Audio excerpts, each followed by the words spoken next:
What's up, fam? I can only describe this chapter really for Fairy Tail as an eruption. Eruption of so many different things, all from stemming really from one big reveal and how exactly this is go. So where we left off, Mercifovia got more serious. He raised his entire sea up into the sky, and when Natsu got sucked into a maelstrom, a hand came out holding him, claiming that that Natsu wasn't someone for Mercophobia to take out, and that right belonged to him.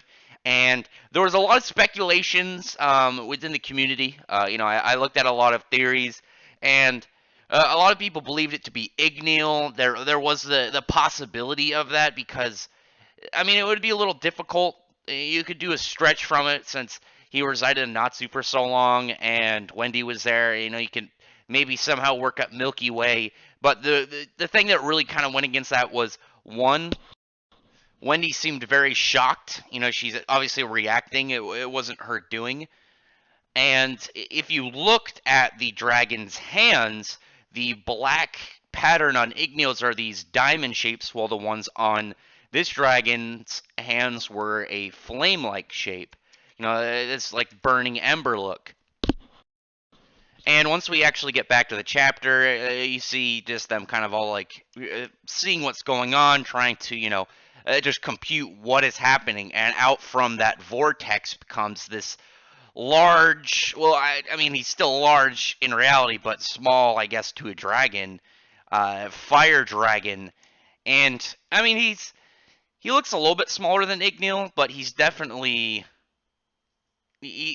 small compared to Mercphobia, so I'm guessing out of the dragon gods, he's the youngest. I'm guessing he's the most experienced. He definitely seems like the most irresponsible and the most reckless. And the obvious first thoughts upon seeing him, obviously, are going to be of Igneel, and how that's relevant, we find out later. It's not solely because he's a fire dragon.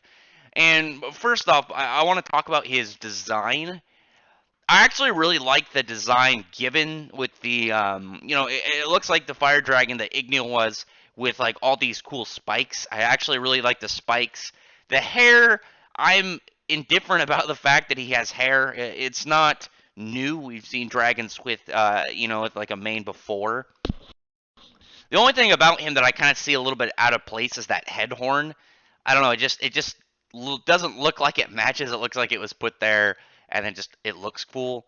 I mean, I don't know. I mean, it's a cool looking horn, but I'm wondering if it really matches everything else.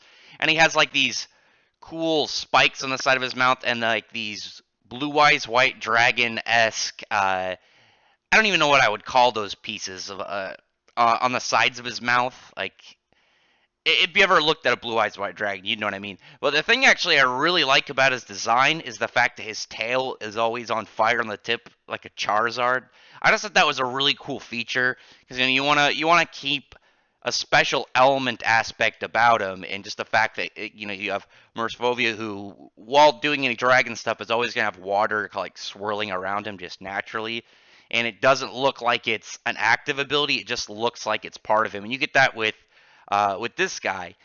And the question was, why is he here? What is he doing? And from what I could tell from his first comment is that he says that even though Mercifovia he doesn't have his reasoning right now, and he's not fighting at full strength, he's only at half, that he didn't raise his C up in order to deal with Natsu and the gang, because he says that he makes a comment about how he was still aiming at him. So I'm guessing we might get an explanation of this in the next chapter too, that he actually raised his C in order to try and ward off this other dragon god, because we know that though there are 5 other dragons on par with Acnologia, they kind of keep to themselves. They don't really interact much, and they just don't really want to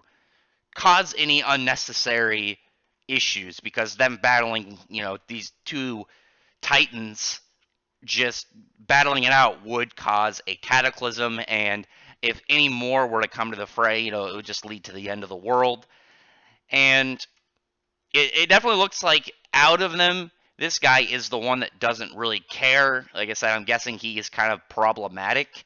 Honestly, I kind of figured that also. Kind of just looking at the design, because a lot of people are I saw were like some people really liked all the spikes and the unnecessary like extra tattoo like designs and the wild hair. I kind of looked at it as more like if you compared all of them, he's more of like the angsty youngster, just which will be relevant more later in the video. Obviously, those who are have read it, but I'm saving it for the end discussion because that's going to be almost the entire like my rundown of the chapter. You can tell I'm very excited for this because this, even though we didn't get a ton like of events, like it really happened over the course of like probably like 2 or 3 minutes. It was such a big turn and such a cool spectacle. And once he's finished talking to Natsu, he chucks him down and says that just because they were able to do anything, really they weren't. It was only him fighting it like Murphobia was only fighting it like half, and the fact that he couldn't do anything to even this much isn't really it doesn't really give him the ability to really call himself Igneal's child, and that's where obviously Natsu's like, how do you know Igneal? And this guy says he's going to lend him help, and I thought this part was really cool. He talks about the power of a fire dragon and really fire itself. You should be able to burn anything, even the world, and to be a fire dragon, just to live amongst the raging flames. And I think this part was actually kind of cool because it was both a level of recklessness while at the same time I feel like he did.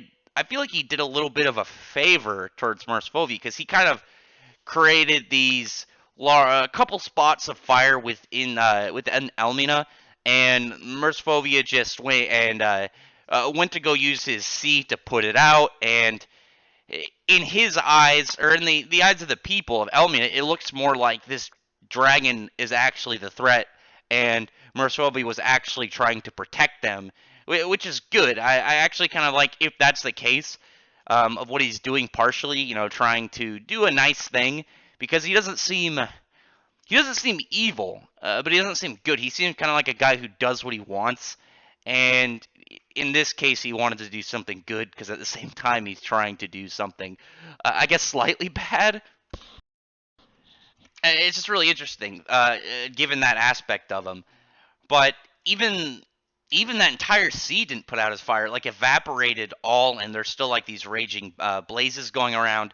And what he wants to do is give Natsu a taste of a higher level of fire, and he wants him to eat all these flames. So I'm guessing that once Natsu does this, he's going to achieve either like the Savage Dragon Fire or a partial dragon form, like further through Dragon Force, temporarily, and just get that appeased to a level of his potential, because we haven't seen something like that for Natsu in a long time. We haven't seen any of those moments where it's like this is the extent of what he could be capable of. We haven't seen that in a long time from like earlier times of Dragon Force.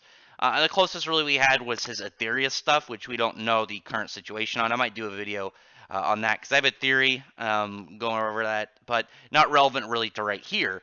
And the reason that he wants him to he wants him to do this and hopefully defeat Morsfovia is to become more powerful because he wants to fight Natsu. He wants to just get him stronger to keep fighting him until one of them finally falls, and then it is revealed that obviously anybody at this point would know he is the fire dragon god Ignea, and that he is the true son of Igneal. He is Igneal's flesh and blood son.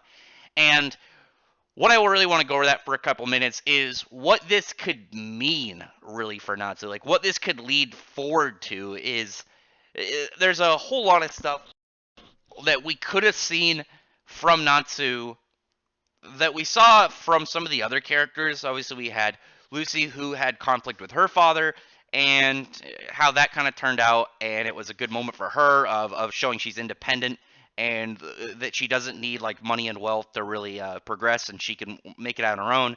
We saw it with Gray, who showed that even if he thought his father was bad and he was going against the guild, that he himself could not go, he couldn't kill his own father. He couldn't go through that. Whereas Urza never saw any emotion towards her mother, and really just saw her as a threat. Just because they're related by blood didn't matter to her because she had no emotional attachment to her at all, and it was all towards the guild.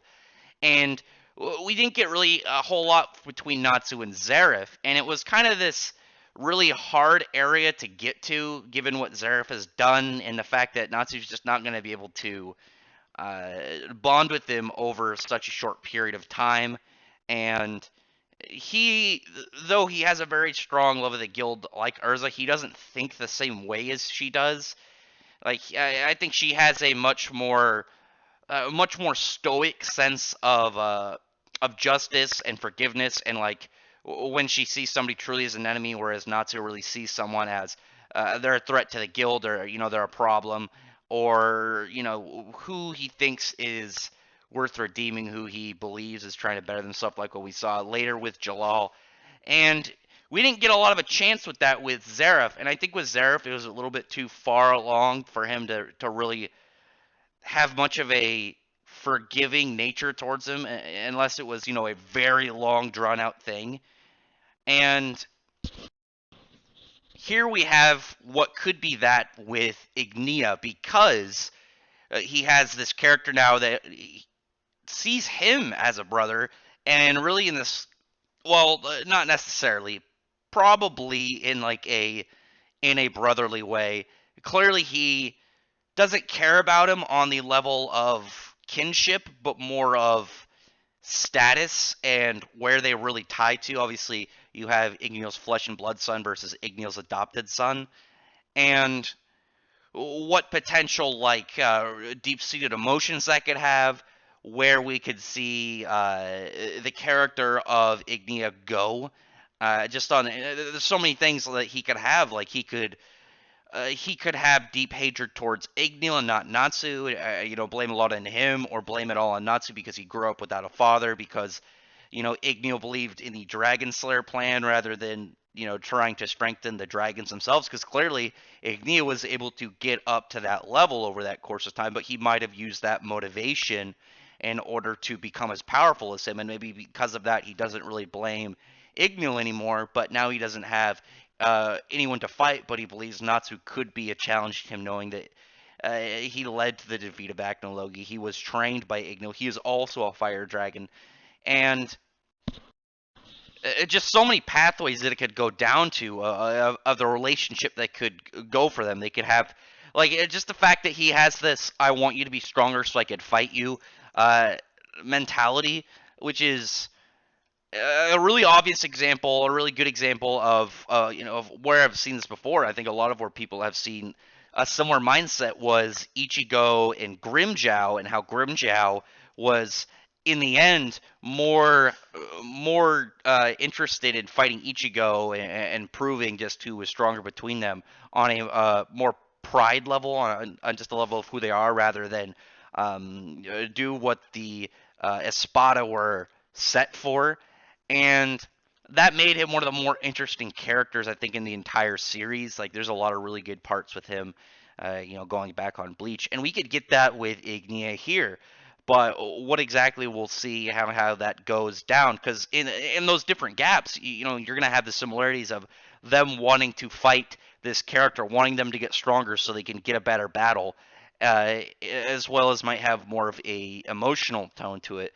But instead of something like Grimmjow and Ichigo, where it was much more of wanting to settle the score, this could be on a much more like primal emotional level of fatherhood, and what one person got that the other didn't, even if it was brief.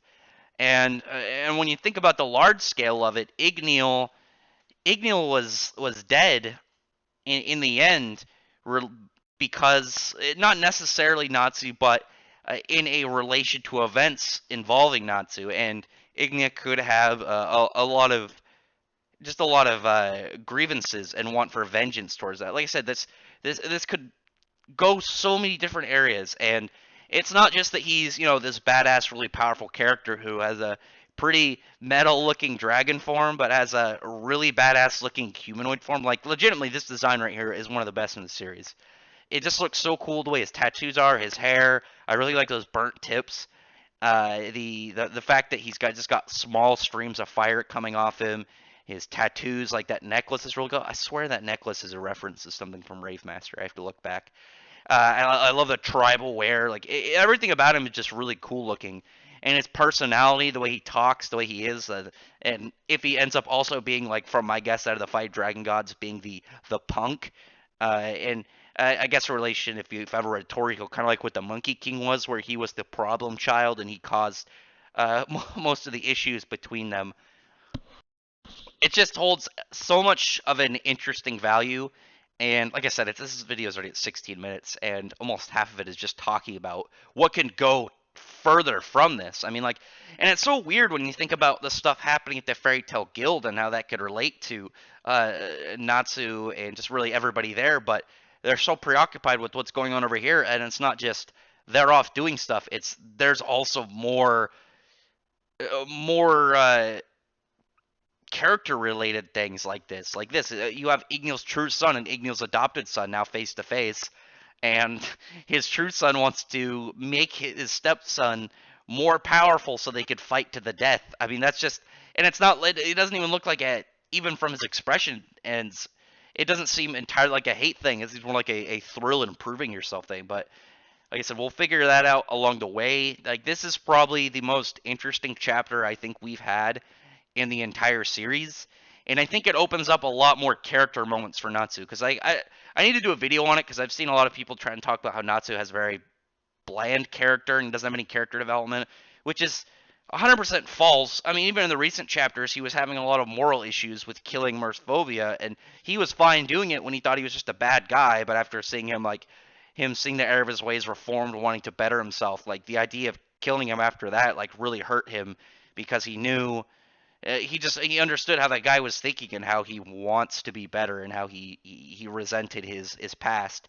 And I thought that was a good part, a good emotional time for him, and a really good display of his character. But here we also have a big opening for a lot of character stuff. Because one of the things about Natsu, and I'm gonna wrap it up, but this is the last thing I'm gonna say. One of the things about Natsu is, out of the whole series, the most human parts of him I think there were in relation to Ignil. And when you have this character who's like this, either very goofy fun or just like rage driven, like fire juggernaut as he is, and you just see those parts where he gets extremely emotional, and he just gets kind of like pulled down to the level of, a guy who has this emotional baggage, and even though as powerful he is, even all the adventures and stuff he's gone through, he still struggles with that kind of stuff. And I think this could open up as well a lot of moments looking back towards his emotions toward Ignil, and I think that would be really good to see again as well. Other than that, drop a comment below on what you think about this chapter. Like I said, this is probably the most interesting chapter we've had in the whole series, within the 100 Years quest, that is, and definitely definitely one of the most interesting ones in this series. Definitely, like, this moment, I'm not gonna say it's the most important, like the most interesting ever, but it's definitely up there. It's definitely in one of the ones you would pick out of if you had to pick a handful out of the whole series. And just what exactly do you think could come of this, and how exactly you think this will go? Other than that, like I said, I'd appreciate if you'd thumbs up the video, befriend the like button and the subscribe button, and check out my other videos.